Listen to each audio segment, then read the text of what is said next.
आज होत आहे सन्माननीय अमोल साहेब मोर्जी सर, त्याचबरोबर आदर्श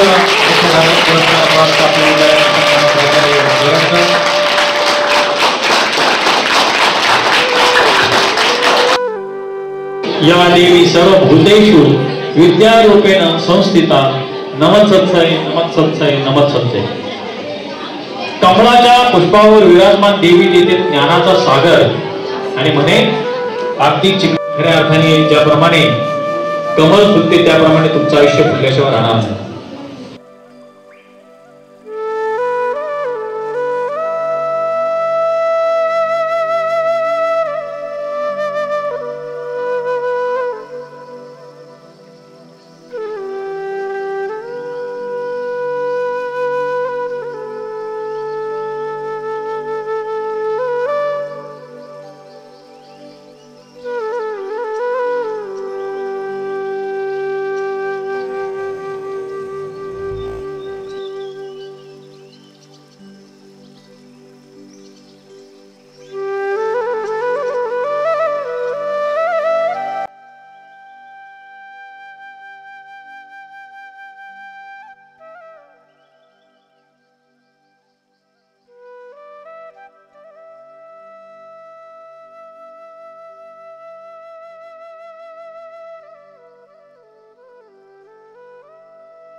स्वागतम स्वागतम सुस्वागतम।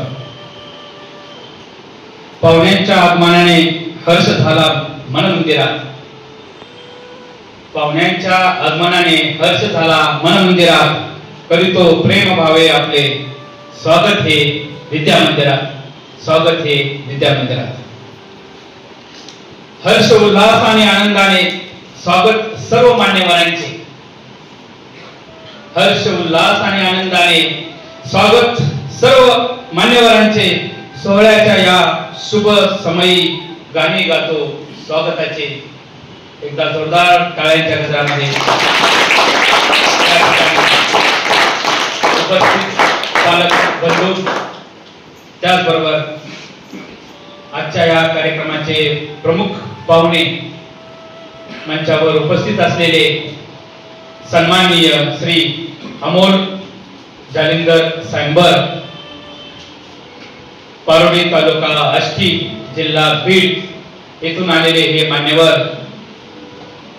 की यांचा परिचय देताना या ठिकाणी 1 तास कमी होईल एवढा मोठा परिचय आहे।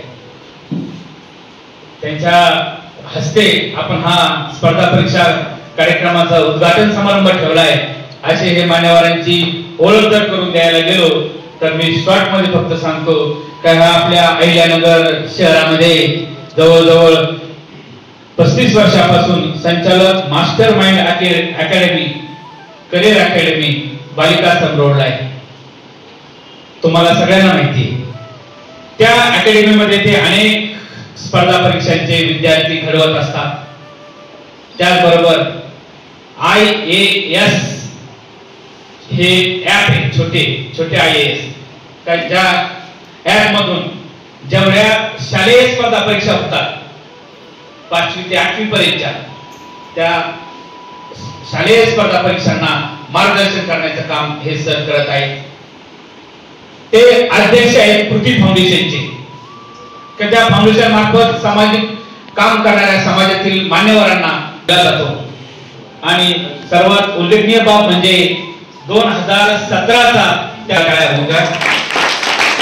मंचावर उपस्थित असलेले आपले दुसरे मान्यवर आहेत, आपल्या अहमदनगर शहर मुख्याध्यापक संघाचे अध्यक्ष आणि आपल्या भाग्योदय विद्यालयाचे कृतीशील प्राचार्य सन्माननीय ज्ञानदेवजी बेरड।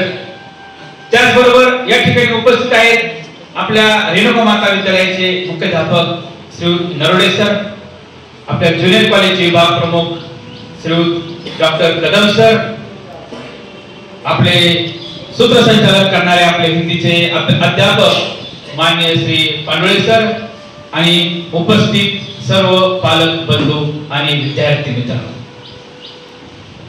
आज आपण हा जो काही कार्यक्रम ठेवला आहे या कार्यक्रमाची पार्श्वभूमी सांगण्यासाठी या ठिकाणी मी उभा आहे।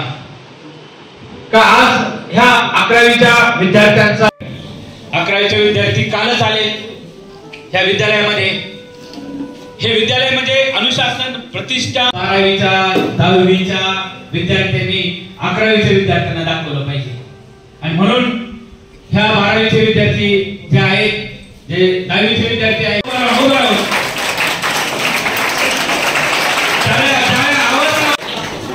मित्रांनो 5वी पासून 4थी पासून या ठिकाणी परीक्षा चालू आहे.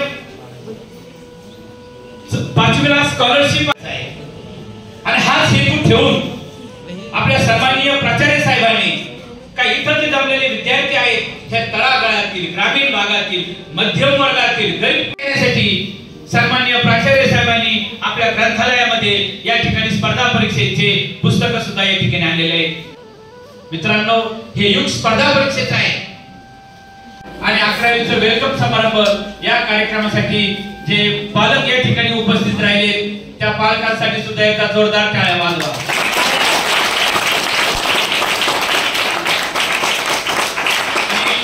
धन्यवाद. आणि उद्याच्या काळामध्ये तुमच्या जे बसलेले आहेत ह्या बसलेल्यांमधून सुद्धा उद्याचं भारताचं, महाराष्ट्राचं भवितव्य बनवणारे अधिकारी ह्या विद्यालयातून होणार आहे एवढं सांगून मी माझं 2 मिनिटाचं प्रास्ताविक आणि कार्यक्रमाचा हेतू संपवतो. जय हिंद, जय महाराष्ट्र.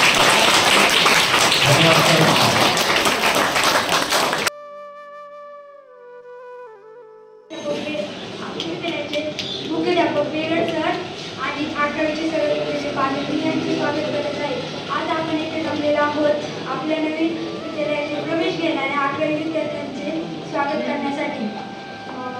आज इथे आपण 11वीचे वेलकम करणार आहोत. इथे आपल्या विद्यालयातील चांगली शिस्त पाळतील व चांगल्या प्रकारे अभ्यास करतील यासाठी आज इथे आपल्या ज्या कॉलेजमध्ये MPS UPSCच्या अभ्यासाचे तास होणार आहेत त्याचं उद्घाटन करण्यासाठी व आपल्या ग्रंथालयाचे नवीन पुस्तके आलेले आहेत त्याचं उद्घाटन करण्यासाठी मी हे सांगू इच्छिते. 11वीच्या व 12वीच्या मुलामुलींना की 2 वर्ष हसा खेळाचा शिस्त पाळण्याची. सर्वप्रथम सर्व सन्मान्य व ज्येष्ठ व्यक्तींचा सन्मानपूर्वक नमस्कार व तसेच विद्यार्थी मित्रांचे देखील मनापासून खूप खूप आभार. मी त्या 11वीतील विद्यार्थिनी हर्षिली आवेश चव्हाण. मित्रांनो दिवसाचे प्रत्येक दिवस हा आपल्याला नवीन संधी देते. प्रत्येक दिवस हा आपल्याला नवीन संधी देते. त्या संधीचे सोने करणे हे आपल्यावर अवलंबून आहे बघा. त्या संधीचे सोने करणे ते आपल्यावर अवलंबून आहे ते बघा. आणि त्याचप्रमाणे आज आपल्या महाविद्यालयामध्ये जे स्पर्धा परीक्षा केंद्र त्याचे उद्घाटन देखील आहे. आणि मोठ्या संदेश म्हणजे मला या तेजवर कॉलेजची संधी मिळाली त्याबद्दल मी खूप खूप आभारी आहे. आता होते माझ्या कॉलेजच्या माध्यमातून. मित्रांनो माझ्या कॉलेजचा पहिला दिवस हा एक महत्त्वाचा आणि आनंदाचा आहे. ती नवीन शाळा, ते नवीन वातावरण, नवीन मित्रमैत्रिणी व तसेच शिक्षक त्यांच्यासोबत ओळख होते बघा. विद्यार्थ्यांमध्ये नवीन गोष्ट शिकण्याची आणि अनुभवाची आणि आपल्या आवडीनुसार शिकायची एक कुठे ना कुठेतरी उत्सुकता लागलीच असते बघा. तसे पण मित्रांनो ते लहानपणीचे दिवस आठवतात त्याचप्रमाणे माझ्या महाविद्यालयाचा दिवस हा पहिला दिवस म्हणजे खूप अविस्मरणीय आहे. मित्रांनो महत्त्वाचं सांगायचं म्हणजे स्पर्धा परीक्षा. या स्पर्धा परीक्षामुळे आपल्या आयुष्यामध्ये एक उज्ज्वल भविष्य आपला हात पाळायचा आहे बघा.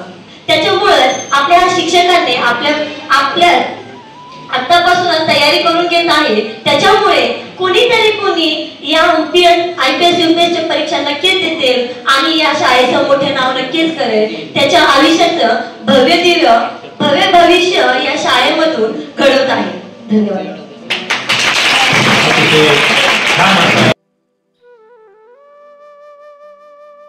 विद्यार्थी मित्रांनो आज या ठिकाणी आपण 2 कार्यक्रम एकत्रितपणे साजरे करत आहोत.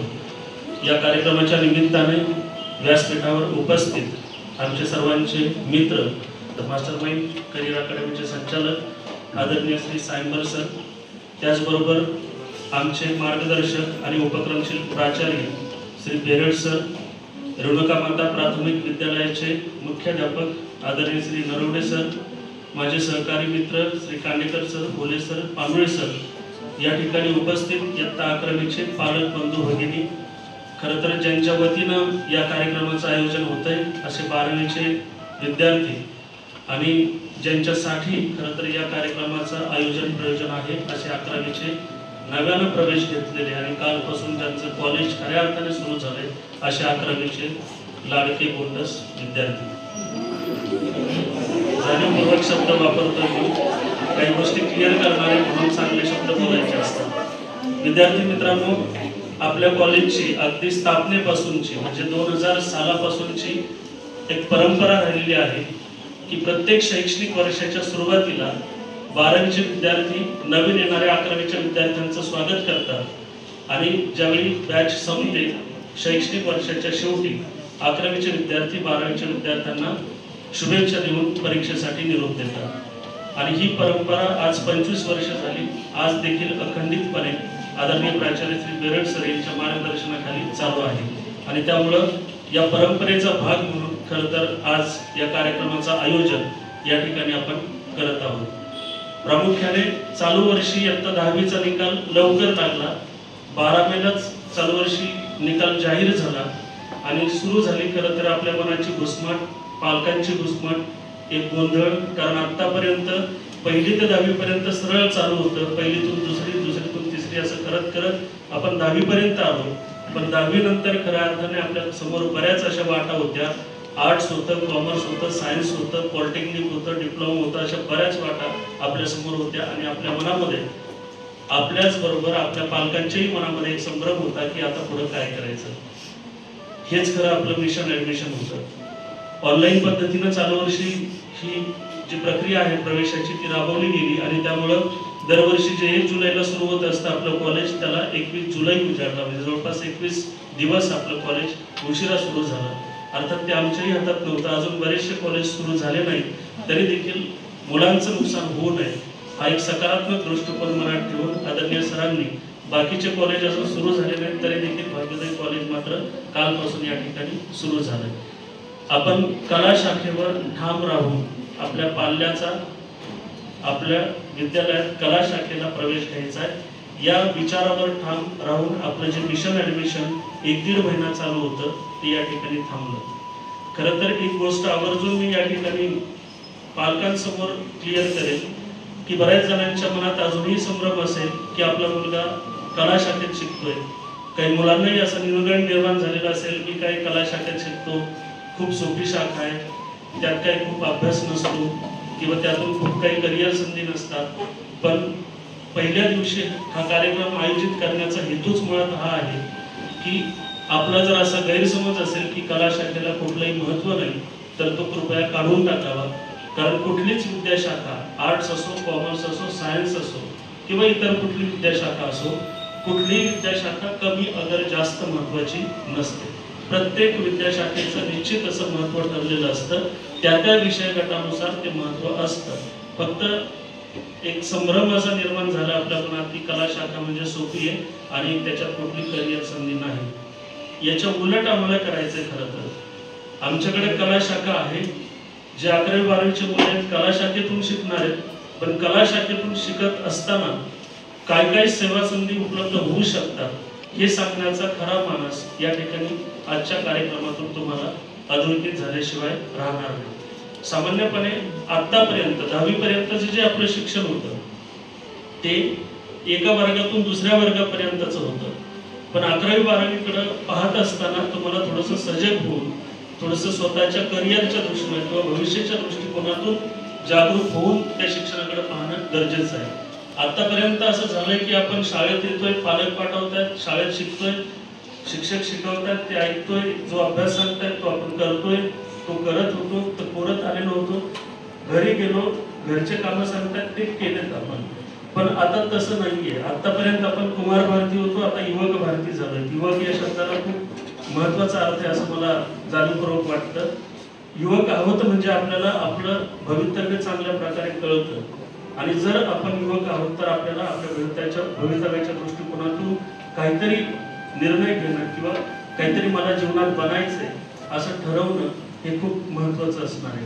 आणि म्हणून मी या ठिकाणी आज जो 2 कार्यक्रम एकत्रित साजरे होत आहेत, एक म्हणजे 11वीच्या मुलांचं स्वागत आणि त्याचबरोबर स्पर्धा परीक्षा मार्गदर्शन केंद्राचं उद्घाटन, या दोन्ही कार्यक्रमाच्या निमित्ताने आवर्जून 11वीच्या आणि इव्हन 12वीच्या मुलांना आवर्जून सांगेल की तुम्ही ध्येयवादी असणं खूप गरजेचं आहे. खरं तर आपल्या जीवनातले सगळ्यात महत्त्वाचे वर्ष कोणते, तर मी म्हणेल 11वी आणि 12वीचं वर्ष हे सगळ्यात महत्त्वाचं म्हणावं लागेल. कारण हे 2 वर्ष आपल्या जीवनातले असे आहेत की आपण घडलो तरी या 2 वर्षात आणि आपण बिघडलो तरी या 2 वर्षात. यामध्ये आपल्या एकूणच व्यक्तिमत्वात खूप असे बदल होत असतात. हा असा उंबरठा आहे आपल्या जीवनातला ज्याला वादळी अशांततेचा काळ देखील म्हटलं जातं. जो या 2 वर्षात स्वतःला सावरू शकतो तो निश्चितपणे भावी आयुष्य सुखासमाधानाचं आणि यशस्वी जगू शकतो. जो या टप्प्यामध्ये वाहवत जातो, चुकीच्या मार्गाने जातो, तो मात्र अपयशी ठरल्याशिवाय राहत नाही. आणि म्हणून आज स्पर्धा परीक्षा मार्गदर्शन केंद्राचं उद्घाटन करण्याचा जो मानस आहे तो हाच आहे की या 2 वर्षात आपल्याला स्वतःला जपता आलं पाहिजे आणि ते जपता यावं खऱ्या अर्थाने. त्यासाठी या कार्यक्रमाचं आयोजन आणि प्रयोजन आहे असं मला या ठिकाणी आवर्जून सांगावंसं वाटतं. एक रॉबर्ट फ्रॉस्ट नावाचा कवी आहे ज्याच्यामुळे मी तुम्हाला आवर्जून सांगेल, the woods are lovely dark and deep but I have promises to keep and miles to go before I sleep and miles to go before I sleep. ओळी 4 खूप साधे साधे शब्द कवीने त्याच्यात वापरले, पण अगदी जीवनाचं तत्वज्ञान त्या कवीने त्याच्यामध्ये मांडण्याचा प्रयत्न केला. The woods are lovely dark and deep म्हणजे काय? कवी काही खऱ्या खुऱ्या जंगलातून चालला नाही की जे खूप सुंदर आहे, पण मुळात तुम्ही आजूबाजूला जर बघितलं तर खूप साऱ्या प्रलोभनाने भरणाऱ्या गोष्टी तुम्हाला दिसतील. टीव्ही आहे आपल्या घरात, तुमच्याकडे मोबाईल आहे ज्याचं प्रलोभन आपल्याला आहे, त्याची आवड आपल्याला निर्माण होऊ शकते आणि त्यामुळं काय होतंय, आपण थांबलं जातोय. ज्या मार्गाने खरं तर आपण जायला पाहिजे तो मार्ग आपला थांबला जातोय आणि चुकीच्या मार्गाने आपलं मार्गक्रमण होण्याची शक्यता नाकारता येत नाही. म्हणून कवी म्हणतोय the woods are lovely dark and deep. पण पुढचं वाक्य सगळ्यात महत्त्वाचं आहे, but I have promises to keep. मला खूप अशी वचनं पाळायची. मी माझ्या आईवडिलांना दिलेलं वचन, सगळ्यात महत्त्वाचे गुरु माझे आईवडील, त्यांना दिलेलं वचन, मला त्यांच्या माझं असं कुठलंही कृत्य असणार नाही की ज्या कृत्यामुळे त्यांना मला मुलगा किंवा मुलगी होण्याची लाज वाटेल. मी माझ्या शिक्षकांना दिलेलं वचन, मी माझ्या समाजाला दिलेलं वचन, अशी खूप सारी वचनं मला पाळायची. आणि म्हणून कवी पुढच्या ओळीत म्हणतोय miles to go before I sleep and miles to go before I sleep. मला झोपण्यापूर्वी मैलाचं अंतर पार करून जायचंय. साध्या सोप्या ओळी विचार करा, 2 वर्ष जर आपण कष्टानं हे वर्ष अभ्यास करून काहीतरी सत्कार्य करायचं ठरवलं तर निश्चितपणे आपलं आयुष्य जे आहे ते यशस्वी झाल्याशिवाय राहणार नाही. या ठिकाणी स्पर्धा परीक्षा मार्गदर्शन केंद्राचं उद्घाटन होतंय. त्यानिमित्ताने आवर्जून सांगेल 3 प्रकारच्या स्पर्धा परीक्षा सर माझ्यापेक्षा खूप चांगलं बोलणार आहेत कारण ते मास्टर माइंड अकॅडमीचे संचालक आहेत, त्याच्यामुळे मी जास्त खोलात आज तरी जाणार नाहीये. पण स्पर्धा परीक्षा नेमकं काय, तर 3 प्रकारच्या स्पर्धा परीक्षा आपण देऊ शकतो. एक स्कॉलरशिप मिळवण्यासाठीची, दुसरी कोर्सेस जे असतात तिथं प्रवेश मिळवण्यासाठीची स्पर्धा परीक्षा आणि तिसरी आपल्या करिअरसाठीची, नोकरीच्या सेवा संधीसाठीची स्पर्धा परीक्षा. आणि आपण हेच स्पर्धा परीक्षा मार्गदर्शन केंद्र खास 11वी 12वी करता त्याचं उद्घाटन केलंय. ते या हेतूनं की आपल्याला करिअर चॉईस आत्ताच कळावं. बरेचसे मुलं असे असतात, म्हणजे इव्हन आमचं सांगायचं झालं तर आता मीडिया चांगला पॉवरफुल आहे. आमच्या काळात मीडिया वगैरे प्रकार नव्हता. आम्हाला MPSC काय असतं ते BA झाल्यावर कळायला लागलं, जेव्हा खूप उशीर झालेला होता. आणि म्हणून इव्हन सराविषयी जर सांगायचं झालं तर सर PSI ची मेन परीक्षेपर्यंत गेलेले आहेत, म्हणजे बेरड सर सुद्धा. त्यांचा खूप चांगला अभ्यास या स्पर्धा परीक्षेच्या क्षेत्रामध्ये आहे. आणि म्हणून सरांचा असा मानस आहे की ज्या आपल्याला गोष्टी साध्य करता आल्या नाही त्या जर आपल्या विद्यार्थ्यांना देता आल्या तर निश्चितपणे एक शिक्षक म्हणून आपलं कर्तव्य आपण प्रामाणिकपणे करतोय याचा मनस्वी आनंद झाल्याशिवाय राहणार नाही. खरं तर शिक्षकासाठी सर्वात मोठा पुरस्कार कोणता असू शकतो, आदर्श शिक्षक म्हणून जो मिळतो तो पुरस्कार अजिबात नाही.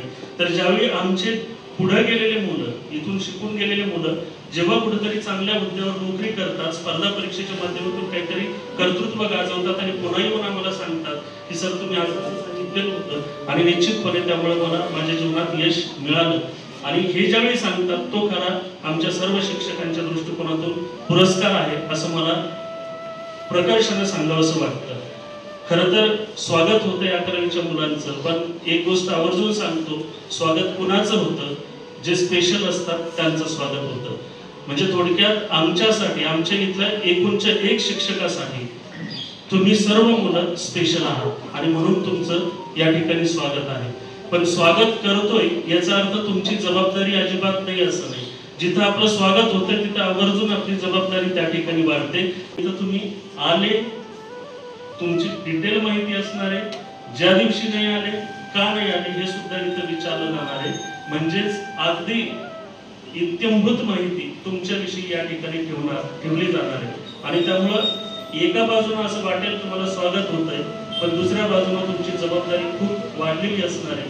तुम्ही जेवढा छान रिस्पॉन्स, म्हणजे पालकांना बोलवायचा हेतूच आहे की इथं काय चालतं हे ऍटलिस्ट पालकांपर्यंत जावं, म्हणजे तुमच्या मार्फत आम्हाला अजून काही देता येऊ शकतं का याचा विचार या ठिकाणी करता येऊ शकतो. अर्थात स्पर्धा परीक्षा मार्गदर्शन केंद्र सुरू झालंय.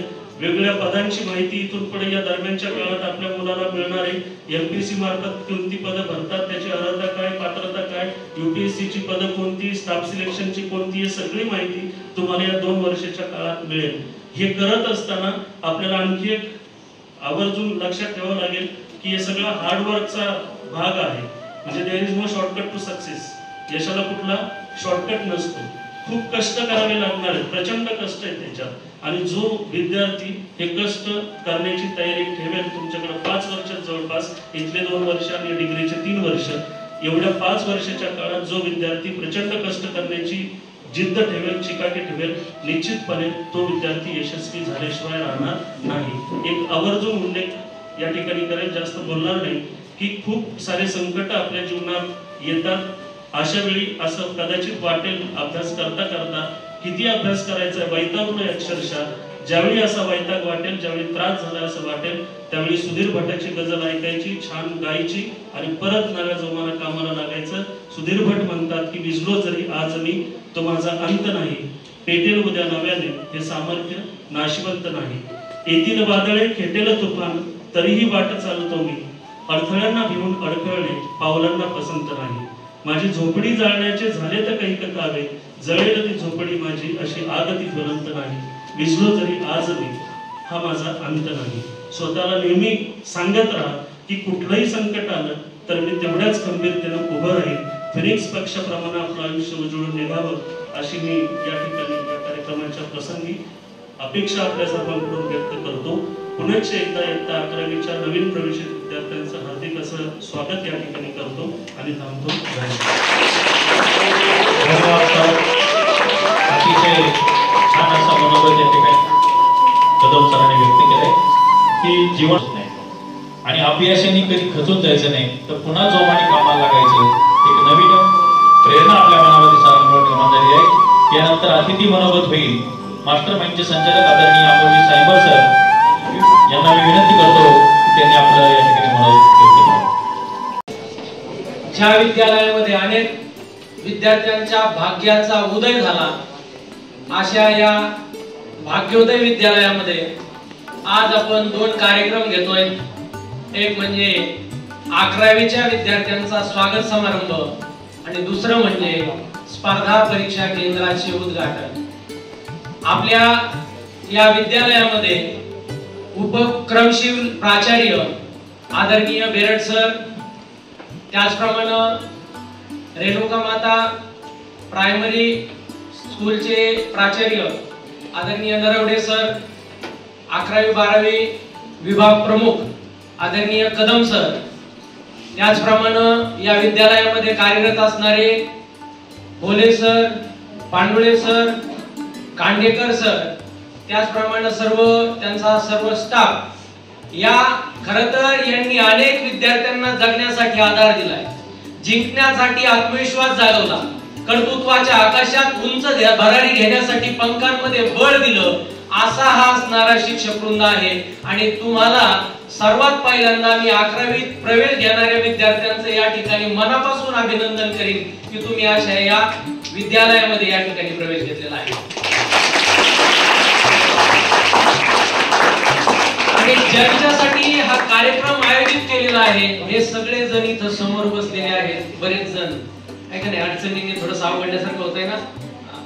अडचणींनी अवघडलेल्या, संकटांनी ग्रासलेल्या, समस्यांनी वेढलेल्या, मात्र जगण्याची आस असणाऱ्या, जिंकण्याचा ध्यास असणाऱ्या आणि समृद्धीची स्वप्न पाहणाऱ्या सर्व सळसळत्या रक्ताच्या धडधडत्या हृदयाच्या विद्यार्थी बंधू भगिनी, आज हा कार्यक्रम खऱ्या अर्थानं तुमच्यासाठी इथं साजरा होतोय. 10वीच्या विद्यार्थ्यांना सुद्धा ऐकायला मिळावं म्हणून या ठिकाणी प्रवेश देण्यात आलेला आहे. हा कार्यक्रम या ठिकाणी का आयोजित केला जातो? कार्यक्रमामध्ये वेगवेगळे व्याख्याते बोलवण्याचा उद्देश काय असतो? तर याच्यासाठी मी तुम्हाला लॉर्ड मॅकॉलेनी केलेले काही उदाहरणं सांगेन. लॉर्ड मॅकॉले तसे त्यांनी जे केलेले निरीक्षण आहेत ते निरीक्षण आम्ही सुद्धा केलेले आहेत, बरोबर आहे का नाही? फक्त आम्ही ते जास्त लिहून ठेवले नाही, कुठं नोंदवले नाही. आमचे निरीक्षण थोडेसे वेगळेच असतात. कोण कोणत्या गल्लीतून येतं, कुणाचा नंबर कोणता आहे, कोण कोणत्या गावावरून येतं, हे जरा जास्त निरीक्षण आम्ही करतो, बरोबर. पण लॉर्ड मॅकॉलेनी जे निरीक्षण केले ते निरीक्षण काय होते? तो म्हणतो की ज्या मुंग्या आहेत या मुंग्यांना रांगेमध्ये चालायचं कोण शिकवतं? आता आम्ही सगळे शिक्षक मंडळी, आम्हाला प्रार्थनेच्या वेळी मुलांना रांगा कराव्या लावा लागतात. मुलांना जर सांगितलं ना लाईन तर ती वेगळीच लाईन शोधतात. पण या मुंग्यांना लाईन मध्ये चालायचं कोण शिकवतं? कोणी शिकवतं का? कोणीच शिकवत नाही. तुम्ही सगळ्यांनी सुगरण नावाचा पक्षी पाहिलेला आहे. तसे सगळेच पक्षी स्वतःच घरट स्वतः बनवतात. पण जे सुगरण घरट बनवते ते सुगरण घरट कसं बनवते? एक एक गवताची काडी आणते, उडून नक्षीदार विणवते आणि टांगते कुठं? एकदम झाडाच्या शेंड्याला किंवा एकदम विहिरीमध्ये. म्हणजे सरपटणारा प्राणी सुद्धा तिथपर्यंत पोहोचू शकला नाही पाहिजे, बरोबर. मग आता या सुगरणीला, या चिमणीला या ठिकाणी घरट विणायचं कोण शिकवतं? कुणी शिकवतं का? कुणीच शिकवत नाही. तुम्ही सगळ्यांनी घोडा पाहिलेला आहे. आज पहा इथं समजा आता सरांनी सांगितलं की वेगवेगळ्या स्पर्धा परीक्षा आहेत, पोलीस भरती आहे, PSI आहे, स्टाफ सिलेक्शनच्या वेगवेगळ्या स्पर्धा परीक्षा आहेत. त्या ठिकाणी धावावं लागतं. तुम्हाला जर त्या परीक्षेची तयारी करायची असेल तर धावण्याची शर्यत, धावण्याची प्रॅक्टिस या ठिकाणी करावी लागते. मग मला सांगा, घोड्याला कधी रनिंगची प्रॅक्टिस करावी लागते का? घोड्याला धावायचं कोण शिकवतं?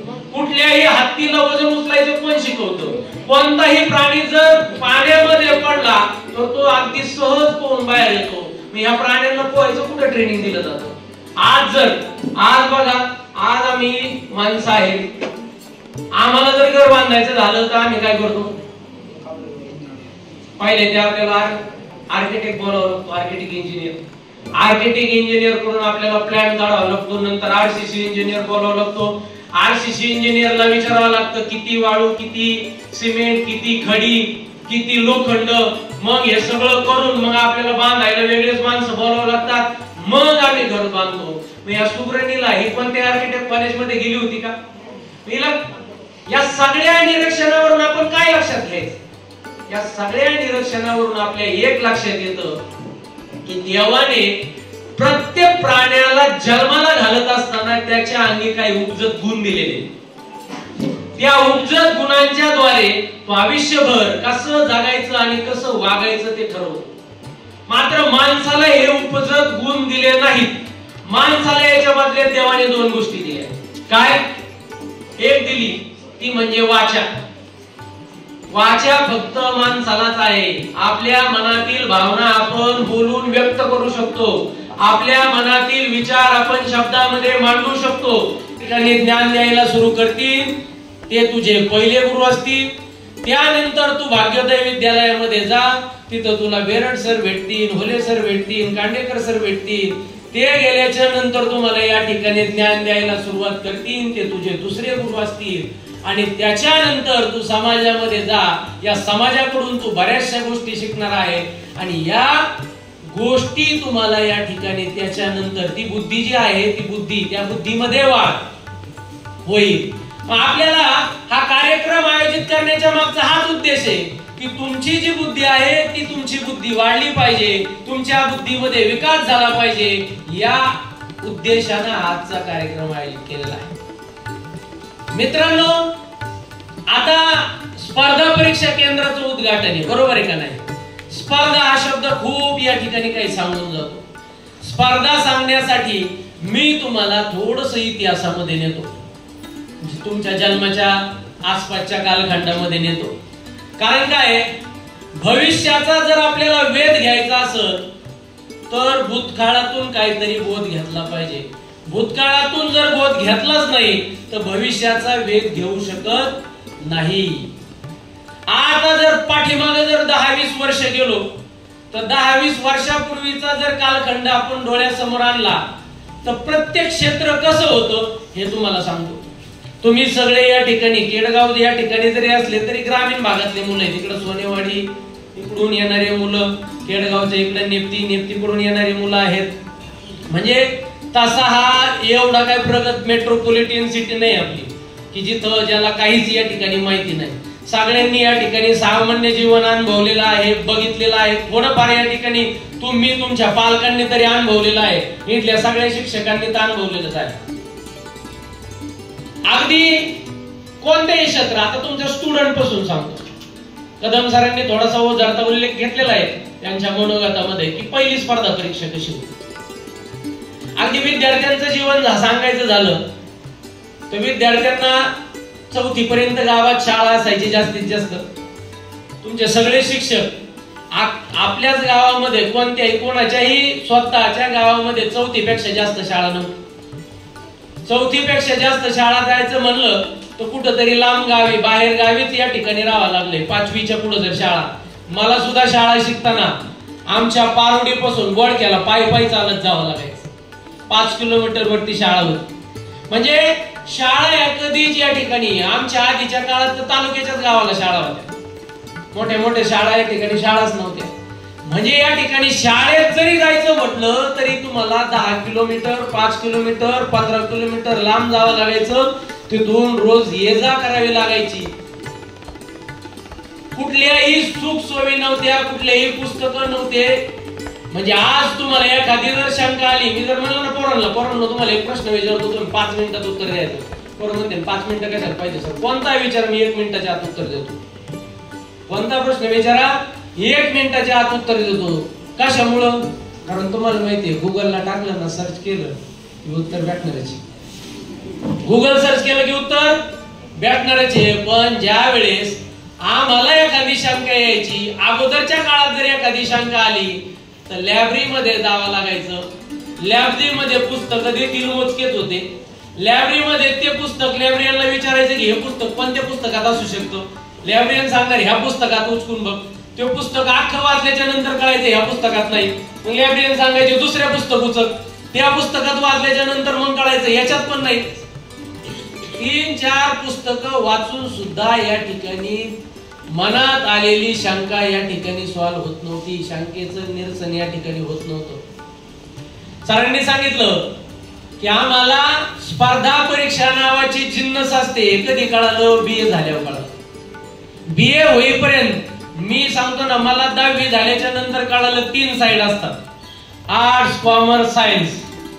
आणि आमच्या काळात अशी अंधश्रद्धा होती की हुशार पोरांनी सायन्सला जायचं असतं. मग मला म्हणायचे, सर म्हणले तू आम्हाला हुशार आहे, तुझा सायन्सने जा. मी म्हणलं सर माझा इंग्लिशचा मोठा लय प्रॉब्लेम आहे, गणिताचा प्रॉब्लेम आहे. म्हणले तरी पण तू जा, ही गणित घेऊ नको वाटलंस तर, पण तू हुशार आहे, तो सायन्सला. म्हणजे असं काहीच माहित नव्हतं. बाकीच्या ज्या फॅकल्टी आहेत बीसीएस त्या काळात पण होतं थोडंफार, पण ते आम्हाला माहितीच नव्हतं. तिथपर्यंत आमची पोहोचच गेलेली नव्हती. तिथून मग 11वी सायन्सला प्रवेश, मग तिथून पुढे आता तुम्ही बघा आर्ट्स, सायन्स, कॉमर्स. आता किती साइड आहेत?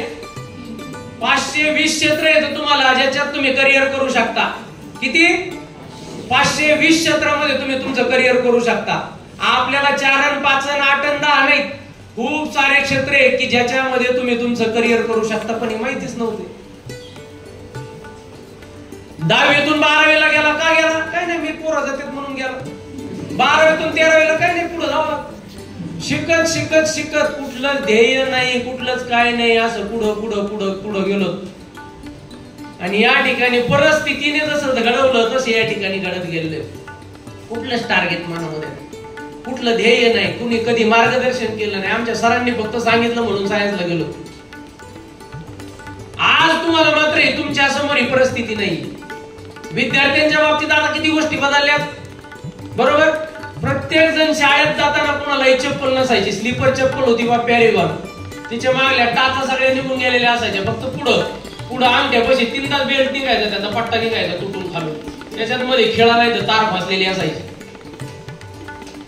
सगळ्यांनी या ठिकाणी ठेगळाच्या चड्ड्या वापरलेल्या आहेत कोणत्या शिक्षकांसहित. तुम्ही पण ठेगळाच्या चड्ड्या वापरायला सुरुवात केली, पण आता ती फॅशन म्हणून.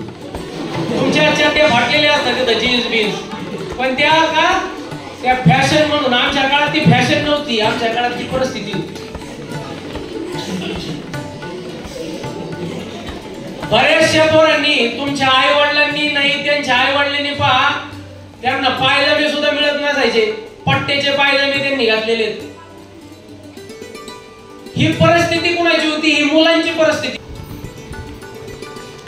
तुम्हाला सगळ्यात जगातला श्रीमंत माणूस कोण आहे माहितीये का? कोण? अंबानी भारतातले, ते पण अडाणीने मागे टाकले त्यांना.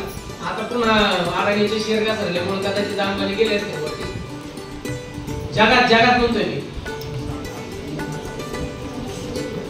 नाही माहिती. टेस्लाचे मालक त्यांनी सांगितलं बरोबर आहे. कोण? एलन मस्क, बरोबर ना? एलन मस्कने भरपूर साऱ्या कंपन्या स्टार्ट केलेल्या आहेत. टेस्ला आता सांगितलं. अजून एखाद्या कंपनीचं नाव सांगता येईल का तुम्हाला? एखाद्या कंपनीचं नाव सांगता येईल? स्पेस एक्स, बरोबर आहे. अजून त्यांनी एक न्यूरालिंक नावाची कंपनी काढली, न्यूरालिंक. त्या न्यूरालिंकने काय केलंय ते तुम्हाला सांगतो. न्यूरालिंकने काय केलंय की ती एक चिप त्यांनी सगळे मांजरावर, उंदरावर, माकडावरती प्रयोग करून झालेत. आता माणसाच्या मेंदूमध्ये इम्प्लांट करायची परमिशन अमेरिका सरकारला मागितली की आता ही चिप मी मेंदूमध्ये इम्प्लांट करणार आहे. आणि मेंदूमध्ये इम्प्लांट करून काय करणार तर आता बघा, तुम्ही सगळे सायन्सचे थोडंफार सायन्स शिकलेले, बरोबर आहे नाही? आपल्याला आनंदी का वाटतं? कारण आपल्या शरीरामध्ये हॅपीनेस हार्मोन स्रवतं, आहे का नाही? मग त्याच्यानंतर आपल्याला आनंदाची फिलिंग येते. आपल्याला नर्वसनेस काय येतो? ते हॅपी हार्मोन कमी स्रवलं की आपल्याला नर्वस वाटतं, बरोबर आहे का नाही? हे कुठून होतंय? सगळं मेंदूतून होतंय. मग मेंदूतूनच जर प्रोग्राम मध्ये बदल केला तर, मेंदूमध्ये जर तुमचं हॅपी हार्मोन स्रवलं तर तुम्हाला फ्रस्ट्रेशन येईल का? कधीच येणार नाही, बरोबर आहे ना? अर्धांगवायू होतो. काय येतो? मेंदू मधून चेतासंस्थेने जर काही एका बाजूने काम करायचं सोडलं की आपण काय होतं? अर्धांगवायू होतो, बरोबर आहे का? हात पाय ठणठण येते, परंतु संदेश पोहोचत सगळे इथून चालतंय मेंदू मधून. पण मेंदू जर या ठिकाणी कंट्रोल केला, त्याच्यावर निम्या ऍक्टिव्हिटी जर या ठिकाणी कंट्रोल करण्यात आल्या तर, आणि ते कंट्रोल करायचं या ठिकाणी त्यांनी या ठिकाणी सक्सेस केलंय. आता थोड्या दिवसामध्ये तो म्हणतोय की माझ्या मुलाच्या, स्वतःच्या मुलाच्या शरीरामध्ये मी ती चिप बसवणार आहे. आज बघा तुम्ही या ठिकाणी सगळ्यात जास्त, आमच्या काळात सगळ्यात जास्त कशाने फिरायचे लोक? घोड्याने फिरायचे, बैलगाडीने फिरायचे, मोटरसायकलने फिरायचे. मोटरसायकल पेक्षा फास्ट आली कार, आली कार पेक्षा फास्ट काय आलं? हेलिकॉप्टर आलं. हेलिकॉप्टर पेक्षा फास्ट आलं विमान. विमानापेक्षा फास्ट काय आहे प्रवास करायसाठी? विमानापेक्षा फास्ट आहे रॉकेट. रॉकेटने पण जातं, पण रॉकेटने माणसं पाठवायची व्यवस्था आहे. रॉकेट या ठिकाणी उडवू शकतो, पण उतरू शकतो का रॉकेट सेफ मध्ये? नाही ना. स्पेस एक्स नावाची जी कंपनी आहे ना त्याची, तीच याच्यावर काम करते की आम्ही थोड्या दिवसामध्ये रॉकेट लँड करणार. लॉन्च तर करणारच, लॉन्च तर आता करता येते, रॉकेट लँड करता आलं पाहिजे. म्हणजे तेवढ्या पृथ्वीच्या ह्या टोकाचा माणूस ह्या टोकाला सुद्धा काही तासामध्ये या ठिकाणी गेला पाहिजे. स्पेस एक्स कंपनी त्याची याच्यासाठी काम करते की थोड्या दिवसामध्ये तुम्हाला दिसल की हे जे रॉकेट आहे हे लॉन्च करतो आपण, रॉकेट सुद्धा लँड. म्हणजे तुम्ही 400-500 किलोमीटरने जो प्रवास करतात ना, तो नाही 1500-2000 प्रति तास किलोमीटरने तुम्ही प्रवास करणार आहेत. अशा स्पर्धा परीक्षेमध्ये या पुढचा काळ तुमचा असा असणार आहे. या काळामध्ये जर तुम्हाला टिकायचं असेल तर तुम्हाला करावं काय लागेल? बरोबर आहे नाही? पुढच्या काळामध्ये तुम्हाला ह्या सगळ्या समस्याला सामोरं जायचंय. या स्पर्धेच्या युगामध्ये जर टिकायचं असेल तर तुम्हाला या ठिकाणी वाऱ्याची स्पर्धा करावी लागणार आहे. पण तुम्हाला सुद्धा त्या दृष्टीने तयार व्हावं लागणार आहे. म्हणजे तयार कसं होणार आहे या ठिकाणी एक लक्षात ठेवा. छत्रपती शिवाजी महाराजांनी आरमाराची स्थापना केली. त्या अगोदर कुणीही भारतामध्ये आरमार उभारायचं या ठिकाणी प्रयत्न सुद्धा केला नव्हता. का आरमार उभारत नव्हते माहितीये तुम्हाला? कारण आपल्याला सांगितलं जायचं समुद्र ओलांडायचा नसतो. समुद्र जर ओलांडला तर त्याच्या 7 पिढ्या नरकात जातात. समुद्राच्या भानगडीत पडायचं नसतं, तिकडे गेले मरत असतं कुणीच या ठिकाणी. मग शिवाजी महाराजांनी विचार केला की 1490 ला हे पोर्तुगीज आले. कशातून आले? समुद्र मार्गाने आले. डच आले, फ्रेंच आले, इंग्रज आले. कुठून आले? समुद्र मार्गाने आले. आणि म्हणून त्यांना कळालं की ज्याची समुद्रावर सत्ता त्याची जगावर सत्ता. इंग्लंड या ठिकाणी सगळ्या जगावरती 150 देशावरती इंग्लंडने राज्य केलं. का? कारण त्यांचं समुद्रावर राज्य होतं. जो समुद्रावर राज्य करू शकतो तो जगावरती राज्य करू शकतो. ही ज्यावेळेस छत्रपती शिवाजी महाराजांच्या लक्षात आलं, शिवाजी महाराजांनी पहिलं या ठिकाणी आरमार उभारलं आणि स्वतंत्र हिंदुस्थानाच्या आरमाराचा जनक म्हणून छत्रपती शिवाजी महाराजांना या ठिकाणी मानलं जातं. की ही संकल्पना शिवाजी महाराजांना सुचली. आज सुद्धा फक्त समुद्राने जागा बदलली आहे. त्या समुद्रावर ज्याची सत्ता, ज्या समुद्रावर त्याचं राज्य, जगावर त्याचं राज्य. आत्ताचा समुद्र म्हणजे काय? तर आत्ताचा समुद्र म्हणजे इंटरनेट आहे. आत्ताचा समुद्र म्हणजे माहिती आणि तंत्रज्ञान आहे. ज्याच्याकडे डेटा आहे, ज्याच्याकडे माहिती आहे, त्याचं या ठिकाणी पुढच्या काळामध्ये राज्य असणार आहे. जर तुम्हाला आता या स्पर्धा परीक्षेमध्ये टिकायचं असेल तर तुम्हाला करावं काय लागेल? बरोबर का नाही? करावं काय लागेल तर 2-3 गोष्टी आपल्याला फक्त. लय मी तुम्हाला फापड पसारा सांगत बसणारच नाही. फक्त 2-3 गोष्टीत बदल करायचा आहे. काय बदल करायचा आहे? ज्या वर्गामध्ये शिकतोय ना आपण त्या वर्गामध्ये मनापासून शिका. जो सिलेबस शिकवला जातोय तो फक्त सिलेबस परीक्षेपुरता नाही, आपल्या जीवन जगण्यासाठी तो उपयोगीचा आहे. कारण बघा, बीएससी झालेले, बीए झालेले, बीकॉम झालेले, इंजिनिअरिंग झालेले मुलं ज्यावेळेस आमच्याकडे येतात आणि विचारतात सर आता आम्हाला एमपीएससी ची तयारी करायची आहे, यूपीएससी ची तयारी करायची आहे, शिक्षक भरतीची तयारी करायची आहे, पोलीस भरतीची तयारी करायची आहे, तलाठी भरतीची तयारी करायची आहे, आम्हाला काय वाचावं लागेल? आम्हाला सांगा, आम्ही कोणते पुस्तक घ्यायचे? आम्ही म्हणतो सगळ्यात पहिल्यांदा 5वी ते 10वी पर्यंतचे क्रमिक पुस्तक वाचून काढ. एखाद्याकडून घेऊन वाचून काढ, नाही तर विकत घेऊन वाचून काढ. मग तो 5वी शिकलेला नाही का? 5वी शिकलेला आहे का नाही? बीए झालेला मुलगा, बीए झालेला, बीएससी झालेला, 5वी झाल्याशिवाय तो गेला का तिकडच्या वर्गात? मग त्याला 5वीचं पुस्तक नव्यानं पुन्हा का वाचावं लागतं? आधी त्याला तो म्हणला शिवाजी महाराजांचा इतिहास वाचा, त्या म्हणतो 4थीचं पुस्तक घेऊन वाच. शिवाजी महाराजांचा इतिहास कुठे? 4थीच्या पुस्तकात. पुढे विचारला जातोय एमपीएससीच्या परीक्षेत विचारला जातोय, यूपीएससीच्या परीक्षेत विचारला जातोय. कितवीत आहे? 4थीच्या पुस्तकात. विज्ञान तुमचं सगळं तुम्हाला हेच विचारलं जाणार आहे. वेगळी स्पर्धा परीक्षा म्हणजे वेगळं नाहीये. फक्त तुमची एक मेथड चुकतीये. तुम्ही परीक्षेपुरतं शिकता. आणि एक ध्यानात ठेवा, कुठल्याही तुमच्या शालेय स्पर्धा परीक्षा, कॉलेजच्या स्पर्धा परीक्षा या तुम्हाला 10वीला 99.99% पडले तरी तुम्हाला चांगल्या कॉलेजला प्रवेश मिळणार आहे का? एकदम म्हणजे तुमच्या समजा 12वीला 99.99% भेटले, एमबीबीएस ला नंबर लागतो का? जेईला जाता येतं का? येतं का? जाता नाही का? तिथं तुम्हाला स्पर्धा परीक्षा द्यावी लागते. सरांनी सांगितलं 3 प्रकारच्या स्पर्धा परीक्षा आहेत. एक तुम्हाला स्कॉलरशिप देते, म्हणजे ज्या शालेय लेवलच्या स्पर्धा परीक्षा असतात त्या तुम्हाला स्कॉलरशिप देण्यासाठी असतात. म्हणजे एनएमएमएस झालं, स्कॉलरशिप झालं, नवोदय झालं. याच्यासाठी आता तुम्हाला स्कॉलरशिप देतात, पैसे देतात का? स्कॉलर मुलं आहेत त्या परीक्षेने ते शोधतात आणि त्याच्यातून तुम्हाला या ठिकाणी पैसे दिले जातात, खर्च दिला जातो. बरोबर. आणि नंतर काही ज्या आहेत त्या प्रवेश परीक्षा म्हणून स्पर्धा परीक्षा आहेत. जसं सरांनी सांगितलं जेई मेन, जेई ऍडव्हान्स. त्यासाठी इंजिनिअरिंगला प्रवेश घ्यायचा आहे, आयआयटी ला प्रवेश घ्यायचा आहे, त्यासाठी तुम्हाला काय द्यावं लागते? जेई द्यावं. मेडिकलला जायचंय, काय द्यावं लागती? नीट द्यावी लागती, MSCET द्यावी लागती. स्पर्धा परीक्षेचे ना 99.99% पाडले तरी तुम्हाला डायरेक्ट प्रवेश आहे का? नाही. अगदी तुम्ही BA BSc BCom ला जर 99.99% पाडले तरी तुम्ही कलेक्टर होणार आहेत का? नाही. त्यासाठी सेपरेट स्पर्धा परीक्षा आहे आणि या सेपरेट स्पर्धा परीक्षेची जर तयारी करायची असेल तर आपल्याला मिळवलेल्या ज्ञानाचा उपयोग करायचं शिकावं लागेल. मिळालेले जे काय मिळाले ना ते उपयोग करायचं शिका. आपण काय करतो? परीक्षा पुरतं शिकतो आणि मग मिळालेल्या ज्ञानाचा उपयोगच होत नाही. मिळालेल्या ज्ञानाचा उपयोग कसं करायचं याच्यासाठी तुम्हाला एक गोष्ट सांगतो पहा. मी नेहमी ती गोष्ट सांगत असतो. दोन मित्र होते, एक आंधळा होता आणि एक डोळस होता. ते दोन मित्र या ठिकाणी एकाच गावामध्ये राहतात, एकत्र शाळा शिकतात, मोठे होतात आणि एकदा त्यांच्या गावाकडून शहराकडे येत असतात.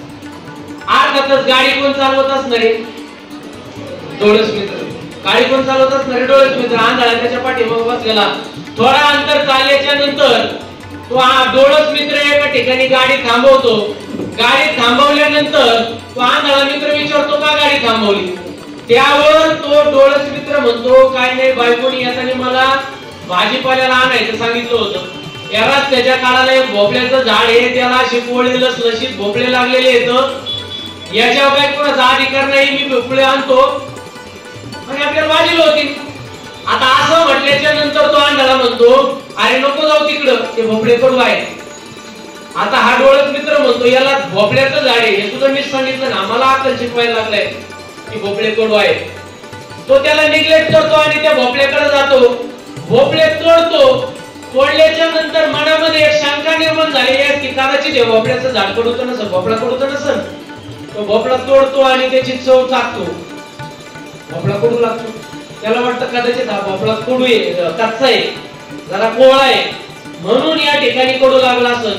त्याच्यानंतर तो एक परिपक्व भोपळा तोडतो, त्याची चव चाखतो. तो भोपळा सुद्धा त्याला कडू लागतो. मग त्याला वाटतंय आंधळ्याला काहीतरी कळत असलं पाहिजे. तो आंधळ्याकडे येतो म्हणतो, अरे तुला कसं काय कळलं? त्याला काय नाही, असंच सांगितलं. पुन्हा गाडीवरती बसतात आणि या ठिकाणी पुढे जातात. पुढे गेल्याच्या नंतर नेमके आमदार साहेब चाललेले असतात. आमदार साहेब त्यांना हात करतात, ते आमदार साहेबांना हात करतात, हाय बाय होतं. आमदार त्यांना विचारतात, काय चाललंय पोरांनो, कुठे चालले? काय नाही म्हणले, बाजाराला आलो. आमदार साहेब तुम्ही कुठे चालले? आमदार साहेब म्हणतात, आम्ही चाललो घोडा घ्यायला. आता घोडा घ्यायला चाललो म्हणल्याच्या नंतर या डोळस मित्राला वाटतं आपल्या मित्राला आतलं कळतं. म्हणलं त्याला मग कसं कळालं भोपळा कडू आहे? म्हणलं घोड्याच्या अंगात तर भरपूर साऱ्या खोडी राहतात. जर या आमदार साहेबांना सांगितलं, आमदार साहेबांना म्हणतो या माझ्या मित्राला घेऊन जा. याला म्हणलं आतलं कळतं, हा चांगला घोडा शोधायला तुम्हाला मदत करेल. त्यामुळे तोरण एक काम करा, गाडी लावा तिथं साईडला, दोघांना पण गाडीत बसवतात आणि घोड्याच्या बाजारात जातात. घोड्याच्या बाजारामध्ये गेल्याच्या नंतर या आंधळ्याला एका बाजूला उभा करतात आणि हे सगळे घोडा पाहत फिरत असतात. यांना एक फिरल्याच्या नंतर एक घोडा, एवढा मस्त घोडा, एकदम धिप्पाड उंच, अंगावरती नजर थांबत नाही असा घोडा यांना आवडतो. पण फायनल डिसिजन घेणार कोण? आंधळा. आंधळ्याला बोलवतात. आंधळ्याला म्हणतात, हा घोडा पहा आणि आम्हाला सांग घ्यायचा कसा. आंधळा घोडा पाहायचं म्हणलं कसा पाहणार? तो म्हणतो एक काम करा, माझा हात घ्या आणि त्या घोड्याच्या पाठीवर ठेवा. हा त्याचा हात घेऊन घोड्याच्या पाठीवरती ठेवण्यात येतो. तो फिरवत फिरवत फिरवत असा शेपटीकडे नेतो आणि शेपटीकडे नेल्याच्या नंतर सांगतो की हा घोडा साहेब घेऊ नका, हा घोडा म्हणला लहानपणी म्हशीचं दूध पिलेला आहे. आता याला तर आश्चर्य वाटतो, लहानपणी म्हशीचं दूध पिलेला आणि आता कसं काय याला कळालं? त्याला म्हणतात तुला कसं काय माहिती? त्याला काय नाही, मी असंच सांगितलं. पण म्हणते हा काहीतरी फेका मारत असणार, याच्या मालकाला बोलून घ्या. त्याच्या मालकाला बोलून घेतलं. मालकाला विचारलं, का घोडा तुमच्याकडे लहानपणीपासून आहे का? म्हणजे लहानपणीपासून आहे. म्हणजे मग हा घोडा लहानपणी कशाचं दूध पिला? म्हणजे काय झालं, हा घोडा लहान होता, एका आजारामध्ये त्याची आई गेली आणि एवढा चांगला घोडा मरून कसा द्यायचा? आमच्या घरी म्हैस विरेली होती म्हणून आम्ही घोडा म्हशीला पाहता. आता असं म्हटल्याच्या नंतर त्या डोळस मित्राला तर आश्चर्य वाटतं, त्याचं दर्शन घोटाळ्यानेच घ्यायला. देवाचा अवतार असला पाहिजे. याला लहानपणी म्हशीचं दूध पिलेलं कळालं म्हणजे कसं काय कळालं? त्यावर तो मित्र म्हणतो, अरे पाया पडायची गरज गरज नाही, मी फक्त माझ्या मिळालेल्या ज्ञानाचं उपयोजन केलंय. तू कसं तुझ्या मिळालेल्या ज्ञानाचं उपयोजन केलं मला सांग तरी. आपण लहानपणीपासून दोघं बरोबर शिकलो, बरोबर वाढलो, सोबत राहिलो. जे तुला ज्ञान मिळालं ते मला कसं मिळालं नाही? तुला देखील ते ज्ञान मिळालं, फक्त तू तुझ्या मिळालेल्या ज्ञानाचा वापर केला नाही. मला तू कसा वापर केला ते तरी सांग. त्या भोपळ्यात कडू आहे हे कसं कळालं? मला किती सोपं होतं. आपल्या गावाकडून कितीतरी लोक शहराच्या ठिकाणी जातात, कितीतरी लोकांना भोपळ्याचं झाड दिसतं, कितीतरी लोक हे भोपळ्याचं झाड पाहतात, तरी सुद्धा भोपळे तोडत नाहीत. म्हणून मी अंदाज लावला पाहिजे होता की भोपळे कडू असायला पाहिजे. जर भोपळे चांगले असते तर लोकांनी त्याची मुळी सुद्धा ठेवली नसती. मला सोपं होतं, हे तर सोपं होतं. मला बर लहानपणी घोडा म्हशीला पिला हे कसं ओळखलं? मला ज्या वेळेस मी घोडा पाहायचं ठरवलं त्यावेळेस काय केलं? घोड्याच्या पाठीवरती अशी थाप मारली, फिरवत फिरवत फिरवत असा हात पार शेपटीकडे नेला. असा जातीवंत घोडाच नाही की ज्याच्या पाठीवरती हात टाकल्याच्या नंतर ज्याची त्वचा थर्र करत नाही. मी पार त्याच्या पाठीवरून शेपटीपर्यंत हात फिरवत नेला, तरी पण मला त्याच्या अशा कुठल्याही संवेदना आढळल्या नाही. म्हणून मी अंदाज लावला घोडा लहानपणी म्हशीचं दूध पिलेला असावा. अशा संवेदना फक्त म्हशीच्याच असतात. म्हणून मी अंदाज लावला म्हशीचं दूध पिलेला असावा. याला काय म्हणायचं? मिळालेल्या ज्ञानाचं उपयोजन. पोरांनो तुम्हाला अशा पद्धतीने शिकावं लागेल. जे वर्गात शिकतायत ना त्याचा वापर करावा लागणार आहे. तुम्हाला सांगतो स्पर्धा परीक्षेला विषय कोणते तुम्हाला माहिती आहेत का? सरांनी सांगितले जातात. कोणत्याही कलेक्टर व्हायचंय, कोणत्याही फॅकल्टीचा, इंजिनिअरिंगचा मुलगा असू द्या, मेडिकलचा मुलगा असू द्या, बीए झालेला असू द्या, बीएससी झालेला असू द्या, कोणत्याही फॅकल्टीच्या मुलांना मात्र एकच परीक्षा आहे, एकच सब्जेक्ट आहे. वेगळे सब्जेक्ट नाही, चॉईस सब्जेक्ट फक्त एक आहे. पण बाकीचे सब्जेक्ट कोणते आहेत? सगळे जनरल. जनरल कोणते? म्हणजे सायन्सच्या मुलाला सुद्धा इतिहासाचे प्रश्न विचारले जातात, भूगोलाचे विचारले जातात, अर्थशास्त्राचे विचारले जातात, राज्यघटनेवरचे प्रश्न विचारले जातात. त्याला फक्त त्याच्या साईडचं काय शिकावं लागतंय? फक्त विज्ञान येतं आणि गणित येतं. गणित विज्ञान सोडता सायन्सच्या पोरांचा या ठिकाणी काहीच या ठिकाणी उपयोग होत नाही.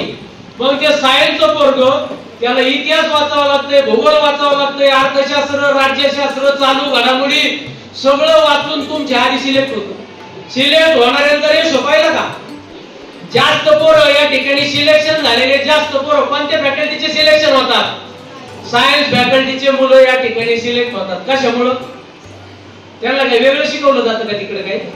काहीच नाही. ते फक्त तुमच्या आळशी स्वभावामुळे ते सिलेक्ट होतात. कारण त्यांचा यातला एकही सब्जेक्ट नाही, फक्त अभ्यासाची सवय लागलेली. अभ्यास करायची वृत्ती असल्यामुळं जे तुम्ही या ठिकाणी 11वी पासून सब्जेक्ट शिकत आलात ते सब्जेक्ट या ठिकाणी घेतात आणि काही दिवसामध्ये परफेक्ट होतात, परीक्षा देऊन उत्तीर्ण होतात. अरे काठाळे हो, तुमचे सब्जेक्ट येते. इतिहास तुमचा आहे, भूगोल तुमचा आहे, अर्थशास्त्र तुमचं आहे, राज्यशास्त्र तुमचं आहे. तुम्हाला वेगळे शिकायचंय काय? फक्त विज्ञान आणि गणित दोनच सब्जेक्ट वेगळे शिकायचे. तेवढे दोन सब्जेक्ट तुम्ही त्याच्यापेक्षा लवकर शिकू शकता का नाही? आणि ते पण स्पर्धा परीक्षेच्या दृष्टीने शिकायचे. तुमचं काही एवढं अवघड नाहीये. जे गणित विचारलं जातं ते सगळं गणित व्यवहारिक गणित आहे. जे आपल्या व्यवहारामध्ये वापरलं जातं ते गणित आहे. तेच गणित शिकायचंय आणि तरी तुमच्या आधी सिलेक्शन होतं. याचं कारण काय माहिती का? सरांनी मग सांगितलं की हुशार पोरांनी सायन्सला जायचं असतं आणि आर्ट्स वाल्यांनी समजायचं असतं हे आपल्यासाठीच फॅकल्टी, अभ्यास न करणाऱ्यांसाठी. आणि म्हणून अभ्यास करीत नाही, म्हणून या ठिकाणी सिलेक्शन होत नाही. आज मी बेरड सरांना, कदम सरांना या ठिकाणी मनापासून धन्यवाद देतो की त्यांच्या मनामध्ये हा विचार आला की शाळेमध्ये जर स्पर्धा परीक्षा केंद्राची जर स्थापना केली, शाळेमध्ये जर यांना योग्य मार्गदर्शन भेटलं. तुम्हाला माहितीये का जे सक्सेस झालेले लोक आहेत, हे सक्सेस झालेले लोक का सक्सेस झाले? त्यांच्या मनात पहिल्यांदा विचार आला. नागरे पाटील या ठिकाणी आयएस झाले का झाले? त्यांना ज्यावेळेस विचारलं मुलाखतीत की तुम्ही आयएस का? या ठिकाणी तुम्हाला असं कशामुळे वाटलं की तुम्ही अभ्यास करावा? ते म्हणले आमच्या शाळेमध्ये एक डीवायएसपी आले होते आणि त्या डीवायएसपीने एक स्पीच दिलं आणि त्या स्पीच मध्ये आम्ही एवढे मोटिवेट झालो की मी ठरवलं की मी पोलीस किंवा डीवायएसपी होईल. आणि पोलीस किंवा डीवायएसपी व्हायचं ठरवलं. डीवायएसपी व्हायचं माझं स्वप्न होतं. या अभ्यास करता करता स्वतःमध्ये विश्वास निर्माण झाला. आता डीवायएसपीच काय, आता मी जिल्ह्याचा एसपी सुद्धा होऊ शकतो. डीवायएसपी माझ्या अंडर मध्ये काम करू शकतात. ही क्षमता त्यांच्यामध्ये कधी आली? एक विचारामुळे आली की तो विचार त्यांच्या शाळेमध्ये रुजला गेला होता. आणि तोच विचार आज तुम्हाला या ठिकाणी या शाळेच्या माध्यमातून तुमच्यामध्ये रुजवायचं काम ही या ठिकाणी शिक्षक मंडळी करत आहे. तो विचार जर तुमच्या मनामध्ये आला तर विचारामुळे काय होत असते? विचारामुळे माणसाची कृती होत असते. अशी चांगली कृती जर वारंवार करत राहिलो तर चांगल्या कृतीमुळे सवय लागत असते आणि अशा चांगल्या सवयीमुळे आपल्याला यश मिळत असतं. म्हणून यशाची पहिली पायरी काय असेल तर यशाची पहिली पायरी म्हणजे तुमचा विचार. आणि हा विचार तुमच्या मनामध्ये सरांनी आणून दिलाय. एवढे भारी भारी पुस्तकं 500-500, 700-700, 800-800 रुपयाचे पुस्तकाचे ठोकळे तिथं आता मी गेलतो उद्घाटन करायच्या वेळेस. त्यावेळेस मी पुस्तकं पाहिले की या ठिकाणी आउटडेटेड. मी ज्यावेळेस बऱ्याच ठिकाणी मी बऱ्याच शाळांना व्हिजिट दिल्यात, बऱ्याच कॉलेजला व्हिजिट दिल्यात, बऱ्याच कॉलेजचे स्पर्धा परीक्षा केंद्राचं उद्घाटन माझ्या हस्ते झालं. पण ज्या वेळेस मी त्यांच्या लायब्ररीमध्ये जाऊन त्यांचे पुस्तकं पाहतो ना तर ते पुस्तकं सगळे आउटडेटेड झालेले आहेत. सिलेबस बदललेला आहे.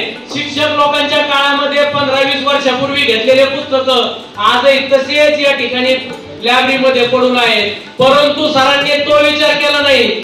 सगळे पुस्तक या ठिकाणी तुम्ही जाऊन बघा. या ठिकाणी तुमच्या लायब्ररीमध्ये असणारे सगळे पुस्तकं आत्ताच्या सिलेबसला धरून आहेत, अद्ययावत आहेत. आणि या पुस्तकाचा या स्पर्धा परीक्षा केंद्राचा या ठिकाणी फायदा करून घ्या. आज या ठिकाणी बऱ्याच वेळापासून तुम्ही बसल्याच्या नंतर पायांना कळा लागायला लागल्यात, मुंग्या लागायला लागल्यात, परंतु तरी सुद्धा तुम्ही या ठिकाणी शांतपणे सगळं ऐकत आहेत. मित्रांनो, या कळा, या झळा या ठिकाणी खऱ्या अर्थानं तुम्हाला स्पर्धा परीक्षेत मध्ये यशस्वी व्हायचं जर असेल तर जे काही संकट येतात, जो काही त्रास होतो त्या त्रासाचं थोडंसं प्रतिनिधित्व या काळा करत आहे. या काळांना तुम्हाला भरपूर, तुम्हाला ज्यावेळेस 10 तास बसायचंय, अभ्यास करायचंय, त्यावेळेस तुम्हाला बोर होणारे, मनाच्या विरुद्ध वाटणारे, अरे पोरं आता मधली सुट्टी झाली, तिकडे तर उड्या हाणीत असतील, तिकडे तर बघा दुकानात जाऊन काहीतरी घेऊन खात असतील. परंतु या सगळ्यावरती जो मात करणार आहे तोच या ठिकाणी यशस्वी होणार आहे. मित्रांनो, यश म्हणजे काहीच नसतं. यश म्हणजे फक्त त्याग आहे. त्याग. यश म्हणजे काय आहे? त्याग आहे. ज्यावेळेस तुम्ही त्याग करायचा, आवडत्या गोष्टीचा त्याग करायला शिकाल ना, सगळ्यांना उड्या हाणा वाटतात. आता ग्राउंड मध्ये सुट्टी झाल्यावर काय करणार आहे तुम्ही? जाऊन उड्या हाणणार आहे. प्रत्येकाला वाटतंय जायला पाहिजे, मोकळं वाटायला पाहिजे. आता या ठिकाणी अवघडल्यासारखं होतंय. दुकानात जायला पाहिजे, काहीतरी खायला पाहिजे, गोड गोड हे करायला पाहिजे, सकाळचं लवकर उठायला नको, व्यायाम करायला नको, मात्र 6 पॅक ऍप पाहिजे. बरोबर का नाही? हे सगळं असंच होतं का? जेवढे यशस्वी झालेले लोक आहेत त्या सगळ्यांमध्ये एकच गोष्ट आहे, त्यांनी केलेला त्याग. सगळ्यांना कळतंय अभ्यास केल्यावर 4 गावात होतं देण्यात राहील, 5 गावात होतं देण्यात राहील, का वाचत नाही? कंटाळा. नाही वाचल्यावर मज्जा वाटते, अभ्यास नाही केल्यावर लय भारी वाटतं, अभ्यास करायचं म्हणल्यावर लय कसं तरी वाटतं. बरोबर का नाही? मित्रांसोबत फिरायला पण जाणार आहे. मित्रांसोबत फिरायला जाणं हा त्याग जर टाळला आणि अभ्यास करत बसले, एक ध्यानात ठेवा, या जगामध्ये 2 गोष्टी लक्षात ठेवा. आयुष्यभर जर मनाप्रमाणे वागायचं असेल ना, आयुष्यातले हे काही दिवस मनाच्या विरुद्ध वागावं लागल. आणि हे 2-3 वर्ष जर तुम्ही मनाच्या विरुद्ध वागले तर आयुष्यभर मनाप्रमाणे जगता येणार आहे. आज जिच्या तुम्ही स्वप्न पाहतायत ना, जिचे तुम्ही स्वप्न पाहतायत की आम्हाला भावी काळात ही नवरी म्हणून भेटल किंवा पुरी, पण ज्याचं स्वप्न पाहतायत तुम्हाला सांगतो ना, तुम्ही सक्सेस व्हा, त्याच्यापेक्षा 10 पट चांगला मुलगा तुम्हाला अरेंज मॅरेजने भेटणार आहे. आणि त्याच्यापेक्षा चांगली मुलगी 10 पट चांगली मुलगी तुम्हाला अरेंज मॅरेजने भेटणार आहे.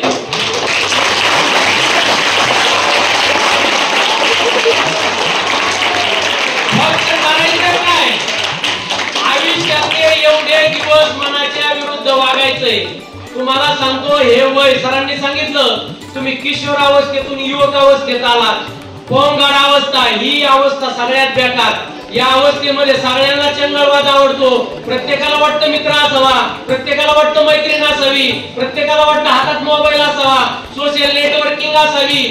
परंतु याच्या आरी जाऊ नका. तुम्हाला सांगतो पुरींनो, तुम्हाला तर सांगतो, हे दलिंदर पोरं जे आहेत ना, हे तुमची लय काळजी करतात. तू जर जेवली तरच मी जेवेन. आज मी जी थर्ड क्लास मंडळी आहे, या थर्ड क्लास मंडळीच्या नादी लागायचं नाही. चांगला मुलगा कधीच तुम्हाला वेळ देणार नाही.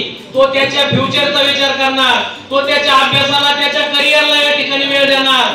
आणि आता जर पाहिलं तर पुरीला असले सडक छापूर आवडतात की का, तो माझी खूप केअर करतो, माझी खूप काळजी करतो. या दलिंदरला काळजी करायचं सोडून काही कामच नाही. तो काळजी नाही करणार तर काय करणार आहे. म्हणून तुम्हाला सांगून घ्या, ठेवतो. आजला दलिंदर जर का तुम्हाला भेटला तर समजून घ्यायचं त्याची कॅटेगरी कोणती आहे, त्याची कॅटेगरी कोणती आहे ते समजून घ्यायचं. आजल्या दलिंदरच्या नादी लागायचं नाही. आपल्या आयुष्यात आपल्या करिअरला फोकस करा.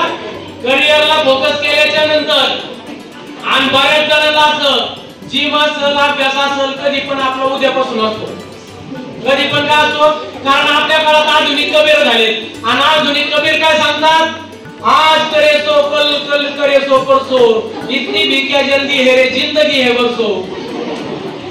आपल्याला कबीरांनी काय सांगितलंय ते विसरून गेलोत आपण. कल करे सो, आज करे सो, पल में सुमिरन हो जाएगा, बहुरे करेगा कब. या ठिकाणी माझ्या 2 बॅच पूर्ण आले. माझ्या 2 बॅच मी या ठिकाणी लेक्चर माझे शिक्षकांना घ्यायला लावले. ऑनलाईनच्या बॅच या ठिकाणी शिक्षकांना घ्यायला लावल्या. फक्त कशासाठी की मला नवीन विद्यार्थ्यांना या ठिकाणी सामोरं जायला मिळणार आहे. एनर्जेटिक ह्या वयातल्या पोरांमध्ये एक एनर्जी, प्रचंड एनर्जी आहे, वाहत जाणाऱ्या नदीच्या पाण्यासारखी. हे जर का पाणी असं वाहत गेलं तर ते समुद्राला मिळतं, खाणं होतं, त्याचा कुठलाही उपयोग होत नाही.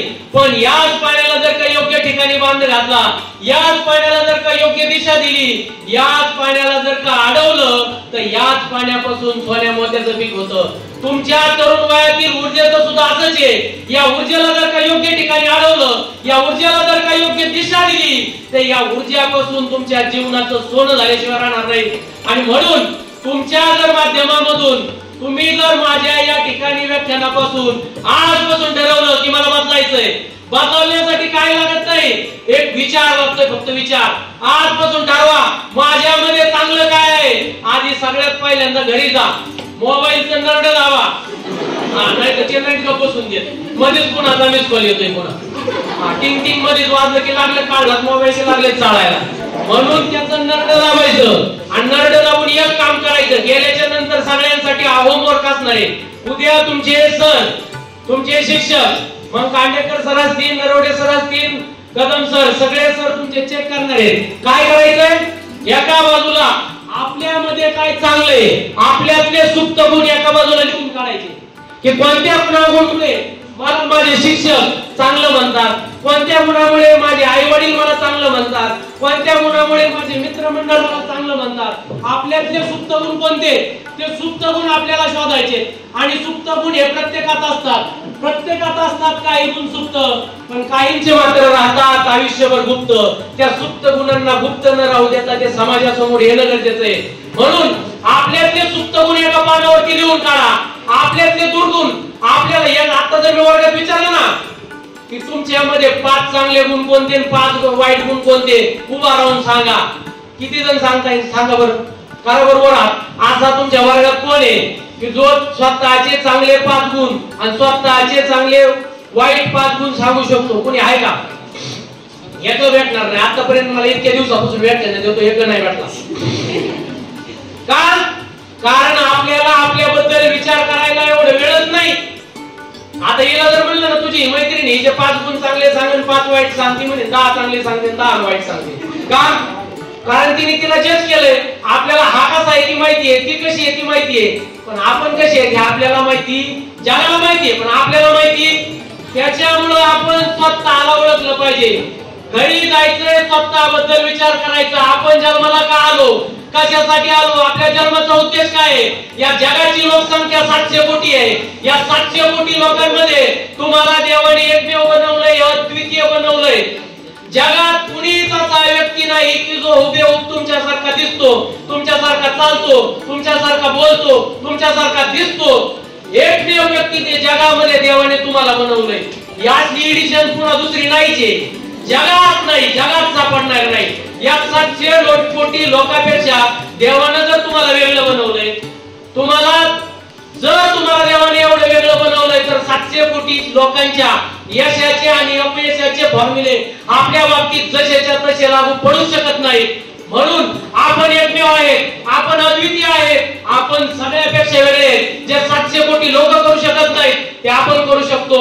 म्हणून संध्याकाळी गेल्यानंतर या ठिकाणी एक कागद काढा, एका बाजूला चांगले गुण लिहा, एका बाजूला वाईट गुण लिहा. तुम्हाला सांगतो, फक्त वाईट गुण जरी लिहिले ना, 8 दिवसामध्ये तुम्हाला जाणून येईल की माझ्यातले निम्मे वाईट गुण नाहीसे झाले.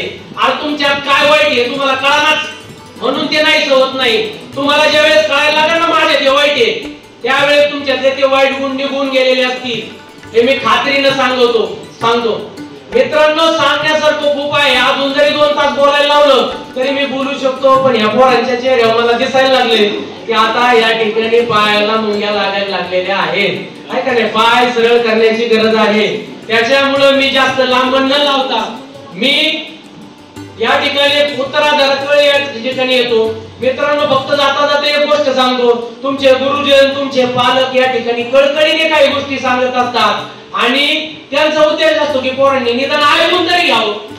कृती करायची का नाही तो पुढचा भाग आहे, पण निदान ऐकून घ्यायचं शिका. जर तुम्ही तुमच्या पालकांचं, तुमच्या शिक्षकांचं जर ऐकायचं जर शिकले ना, तर जीवनातले मोठे मोठे धोके कळणार आहेत. तुम्हाला ऐकायला का पाहिजे त्याच्यासाठी फक्त एक बारीक उदाहरण सांगतो. एकदा एका शेतकऱ्याच्या रानामध्ये गांजा लावलेला आहे असं एक कस्टम ऑफिसरला कळतं. या ठिकाणी एक्साईज डिपार्टमेंटचे लोक येतात. आल्याच्या नंतर या ठिकाणी त्याच्या शेतामध्ये जातात. शेतकऱ्याला म्हणतात, हे बघ माझं आयडेंटिटी, एक्साईज डिपार्टमेंट मधून आलोय, मला असं तुमच्या शेतामध्ये गांजा आहे असं कळलं आणि मला तुझ्या शेताची झडती घ्यायची. तो शेतकरी म्हणतो, साहेब ऐकून घ्या. साहेब म्हणतो, अजिबात काय ऐकायचं नाही, एक शब्द तू बोलायचा नाही, आम्हाला तू रोखू शकत नाही. चला रे, बाकीच्या ऑफिसरला घेतो. म्हणतो, चला याच्या शेतात चेकिंगला जायचंय. तो शेतकरी म्हणतो, ऐकून घ्या साहेब, एक शब्द फक्त ऐकून घ्या, एक शब्द सुद्धा बोलायचं नाही म्हणा, अजिबात ऐकायचं नाही काही. या ठिकाणी सगळे ऑफिसर शेतात घुसतात. आता या शेतकऱ्यांनी नेमकंच आऊत सोडलेलं असतं, बैल चरत असतात आणि हे ऑफिसर लोक त्या ठिकाणी शेत बघायला हिंडतात. आता बैल बघतो, हे 2-4 जनावर आपल्या इलाख्यात काय करते, नवीन जनावर काय करते. बैलाला कळालं की आपल्या इलाख्यात नवीन जनावर आले, तो बैल माती उकरून जे पळायला सुरुवात करतो. मग साहेब पुढे बैल माग, साहेब पुढे बैल माग, साहेब मोठमोठ्याने शेतकऱ्याला ओरडत असतो, अहो वाचवा वाचवा वाचवा. शेतकरी मोठ्याने ओरडायला सुरू करतो, म्हणतो, साहेब साहेब आयडेंटिटी कार्ड दाखवा, आयडेंटिटी कार्ड.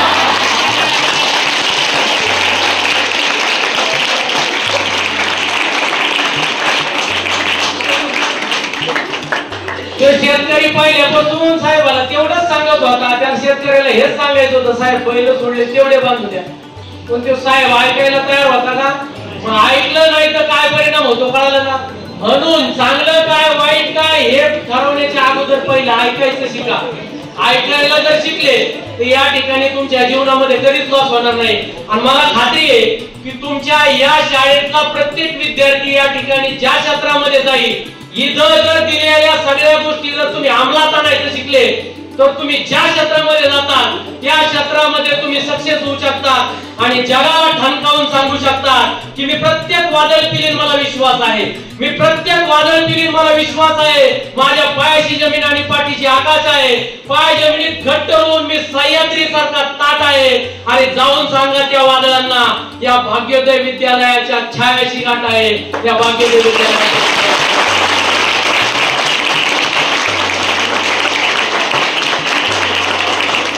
मात्र मित्रांनो आज माझ्या हातून सुद्धा कित्येक विद्यार्थी या ठिकाणी सक्सेस झाले, कुणी तलाठी झालं, कुणी PSI झालं, क्लास 1 सुद्धा झाले. त्या पदावरती काम करत असताना मात्र निम्मार त्यांचे मार्ग भटकलेले आहेत. भ्रष्टाचार एवढा फफवलाय, गोर गरीब या ठिकाणी काहीच दिसत नाही. पैशापुढे MBBS झालेला डॉक्टर, मग तो त्याचा फक्त खर्च काढायच्या डोक्यात असतं, मग माड्यावरती उपचार केले तरी चालतील. म्हणून मला फक्त तुम्हाला एवढं सांगायचं, ज्या पदावरती जाताल, जिथं जाताल तिथं आपल्यातील माणुसकी या ठिकाणी जिवंत ठेवा. आपल्या ज्या ठिकाणाहून आलोय, आपले आई वडील, आपले गुरुजन, आपली माती, आपल्या मातीतले माणसं, त्या माणसांची नाळ कधी तोडू नका. असं म्हणतात, सूर्य आणि चंद्र आले जरी हाती, तरी आपण आपल्या पायाखालची सोडू नये माती, आपण आपल्या पायाखालची सोडू नये माती. आणि तुमच्याची माणुसकी या ठिकाणी जिवंत ठेवा. कारण आपला जीवनाचा प्रवास सुरू झालेला आहे जन्मापासून, आणि आपल्याला प्रवास करायचा आहे स्मशानभूमीपर्यंत. तुम्ही काहीही झाले तरी सगळ्यांना स्मशानभूमीतच जायचंय. आपलं अंतिम ध्येय स्मशानभूमीच आहे. तिथपर्यंत जात असताना या ठिकाणी आपल्या हातून आपल्या देशाची, आपल्या माणसांची या ठिकाणी सेवा करा. या ठिकाणी कुणी मला लुबाडलं, हे केलं, ते केलं अशी म्हणण्याची वेळ या ठिकाणी येऊन देऊ नका. एवढं या ठिकाणी कळकळीने सांगतो. आणि माझ्या या व्याख्यानापासून प्रेरणा घेऊन आजपासून जर तुम्ही या ठिकाणी जर सुरुवात केली, या दिवसाला जर सुरुवात मानली, तर नक्कीच एक दिवस तुम्ही सुद्धा सक्सेस झाल्यावर सांगू शकता की या दिवशी मी ठरवलं म्हणून मी सक्सेस झालो. भाग्योदय विद्यालयामध्ये या ठिकाणी स्पर्धा परीक्षा केंद्र जर निर्माण झालं नसतं, तर मी या ठिकाणी सक्सेस होऊ शकलो नसतो, मी अधिकारी होऊ शकलो नसतो. या खारीचा वाटा म्हणून आम्ही सगळे गुरुजन या ठिकाणी खारीचा वाटा होऊ इच्छितो, आणि ही वाटा होण्याची संधी तुम्ही या ठिकाणी उपलब्ध करून द्यावी. या ठिकाणी मी अशी तुमच्याकडून अपेक्षा करतो. आदरणीय बेरड सरांनी या शाळेमध्ये तसे यायची माझी 3री वेळ आहे. नेहमीच बेरड सर मला संधी देत असतात, आणि त्यांनी या ठिकाणी आज पुन्हा एकदा संधी दिल्याबद्दल मी मनापासून बेरड सर आणि त्यांच्या सर्व प्राध्यापक वृंदाचे या ठिकाणी मनापासून आभार मानतो. आणि माझे दोन शब्द संपवतो.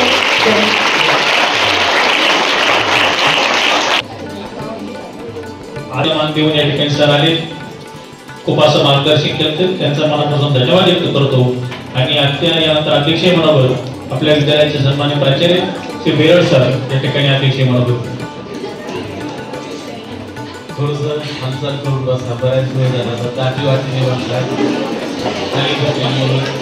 आणि आपल्या विद्यालयामध्ये स्पर्धा परीक्षा मार्गदर्शन केंद्राचं उद्घाटन अशा प्रसंगी मास्टर माइंड अकॅडमीचे संचालक की ज्यांनी अतिशय उत्कृष्टपणे त्या ठिकाणी आपल्या सर्वांना मार्गदर्शन केले असे प्राध्यापक अमोलजी सायपर सर, व्यासपीठावर उपस्थित आपल्या विद्यालयाचे उच्च माध्यमिक विभाग प्रमुख डॉक्टर कदम सर,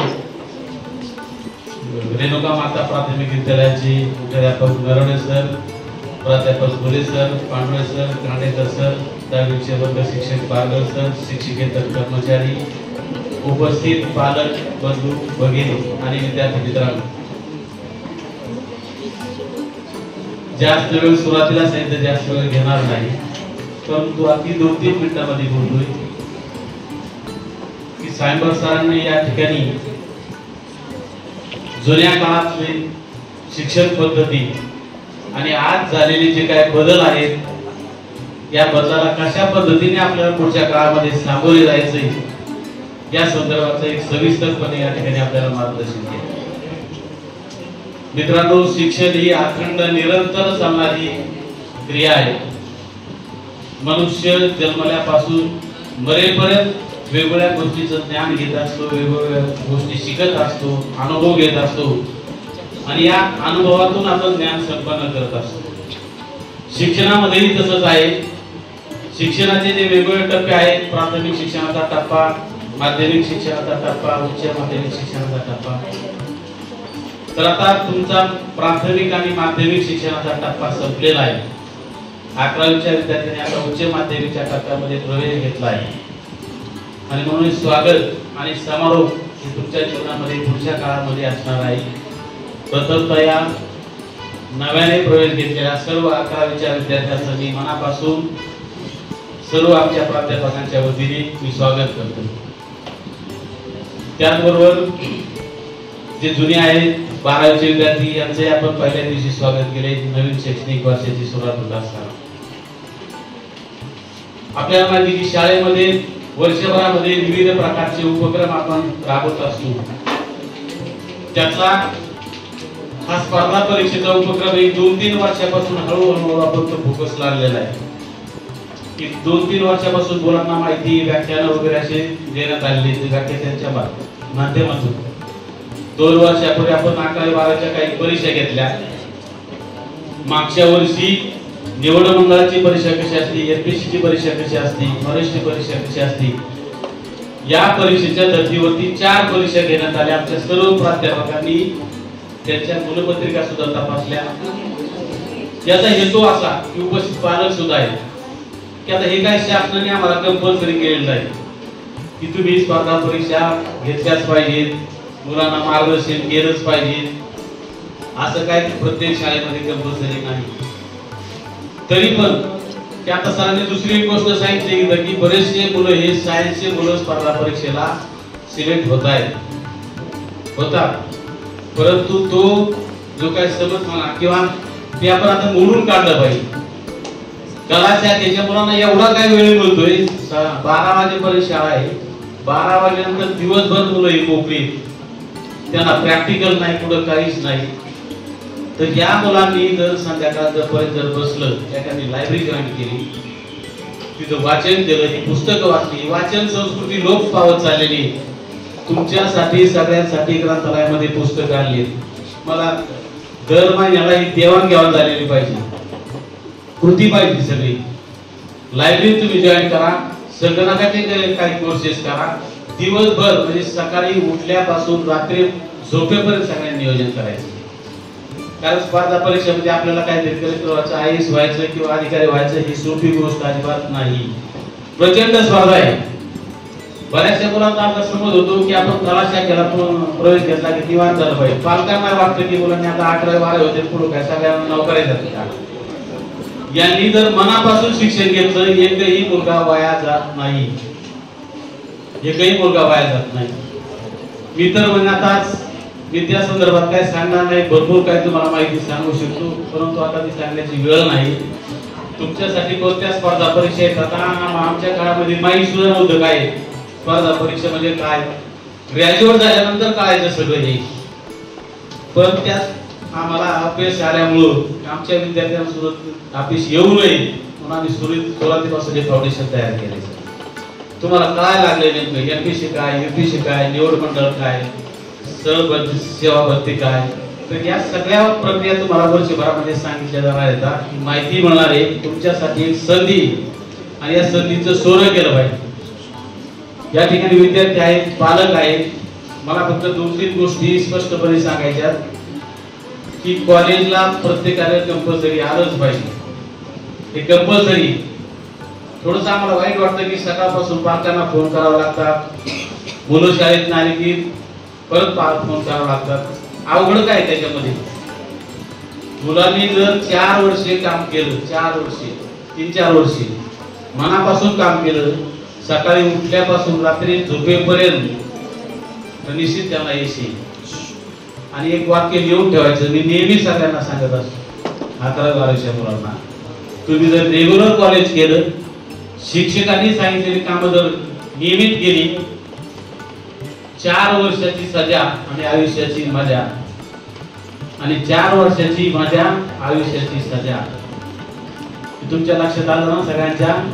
4 वर्ष म्हणजे कोणते? 11वी आणि 12वी, आणि पुढचे आणखी 2 वर्ष F5. जो कोणी विद्यार्थी 4 वर्षे भरपूर असं काम करेल, भरपूर अभ्यास करेल, त्या विद्यार्थ्याला अपयश येणार नाही. आणि जे कोणी काय असं करतील की आता कॉलेजला काही शिकवत नाही, शिक्षकच तास हवेत नाही, भरपूर कारण असतात मुलांकडं. आज शिक्षकाचा तासच झाला नाही, मग घरी आलो, अर्ध्या 2 शाळा सोडली, तसा कुठलाही काही प्रकार होत नाही आणि होणार पण नाही. तर त्या दृष्टीने पालकांनी सुद्धा आपल्या मुलांना दररोज शाळेत पाठवायचं, कॉलेजला पाठवायचंय, आणि मुलांनी सुद्धा दररोज इथे यायचंय. आल्यानंतर या वर्षीचं नियोजन थोडं वेगळं केलेलं आहे. गेल्या वर्षी आपण 4 परीक्षा घेतलेल्या आहेत, या वर्षी तुमच्या वेळापत्रकामध्ये स्पर्धा परीक्षेचा तास टाकलेला आहे. स्पर्धा परीक्षेचा मला वाटतं कुठल्याही जिल्ह्यामध्ये कुठल्याही शाळेमध्ये ज्युनियर कॉलेजमध्ये स्पर्धा परीक्षेचा तास नसणार आहे. हा मुद्दामून टाकलेला आहे. तुमचा अभ्यासक्रम तुम्ही पास होणार आहे. तुम्ही इंग्रजीमध्ये पास होणार, राज्यशास्त्रात, समाजशास्त्रात सगळ्या विषयात पास होणार. पण एक ऍडव्हान्स नॉलेज, एक वेगळं नॉलेज देण्याच्या दृष्टिकोनातून वेळापत्रकामध्ये तासाची तरतूद केलेली. पालकांना ही माहिती असावा की वेळापत्रकामध्ये सुद्धा स्पर्धा परीक्षेचा तास ठेवलेला आहे. आणि सरांसारखे व्याख्यान वर्षभरामध्ये काय आणखी होणार आहेत. भरपूर काय आमच्या पद्धतीनं मुलांना देण्याचा प्रयत्न होणार आहे. तुम्हाला एक चांगली संधी आहे, त्या संधीचं सोनं करायचं. कारण या वेगवेगळ्या उपक्रमाच्या माध्यमातून तुम्हाला निश्चित तुमचा फायदा होईल. तुम्ही फक्त ते मनापासून केलं पाहिजे. या ठिकाणी जास्त न बोलता तुमच्यासाठी फक्त मीच आहे जीवनाचा शिल्पकार, तोच आहे तुझ्या जीवनाचा शिल्पकार असं वामनबाईंनी म्हटलं ना, त्याप्रमाणे तुम्ही प्रयत्न करत राहा. निश्चित तुम्हाला चांगल्या प्रकारचं यश येत राहील. आणि आज या ठिकाणी नव्याने प्रयोगाच्या पुरुष सर्व विद्यार्थ्यांचं मी स्वागत करतो आणि नवीन शैक्षणिक वर्षाच्या सर्वांना शुभेच्छा देतो.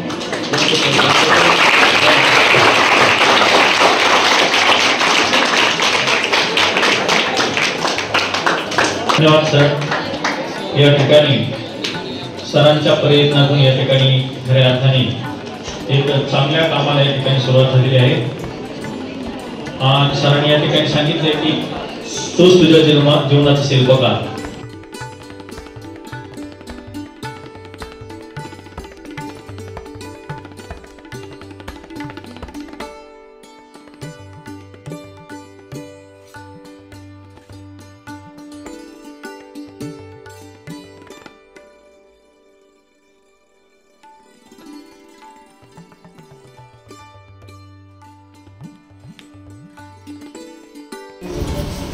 छान कार्यक्रम संपन्न होतोय. तर तुम्हाला सर्वांना चांगलं मार्गदर्शन सरांनी या ठिकाणी केलंय. मित्रांनो, साहेब सरांचं या ठिकाणी ते म्हटले मी तिसऱ्यांदा आलोय आणि आम्हाला असं वाटतं सरांनी अजूनही पुढे येत राहावं. कारण सर जेवढ्या वेळेस येत गेले तेवढ्या वेळेस त्यांचं व्याख्यान हे आम्हाला अजून पुढचं वाटवून राहिले. म्हणजे अजून त्यांना ऐकावं असं वाटतं.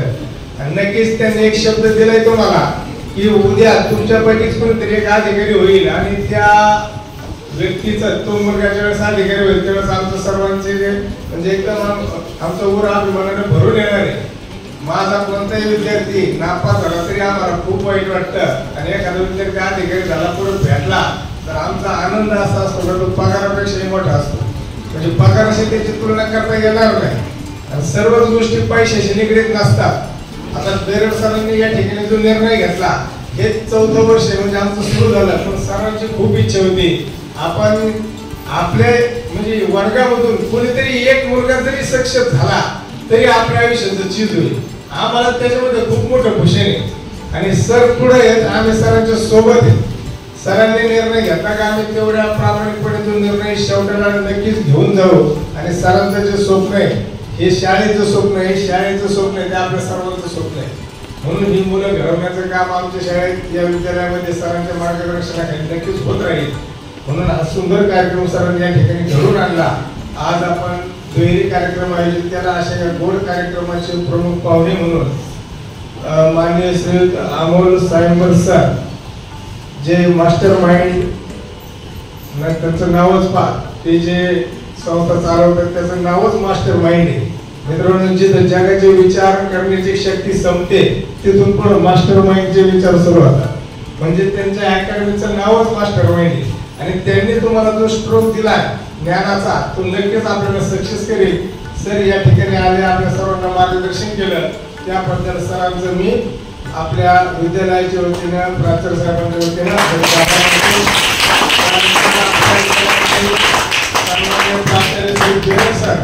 त्यांनी आपल्याला ही छान संधी उपलब्ध करून दिली. संधीचं सोनं करायचं तुमच्या हातामध्ये.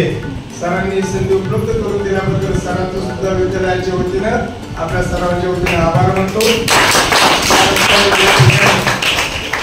आपल्या 2 विद्यार्थिनींनी छान डेअरिंग केली बोलायची. मित्रांनो, सुरुवात केल्याशिवाय चालणं होत नाही. सरांनी सांगितले डोक्यात विचार आला 2 मुली बोलायला उभ्या राहिल्या. बोलता सर्वांना येते, पण बोलायला सुरुवात कुठेतरी झाली पाहिजे.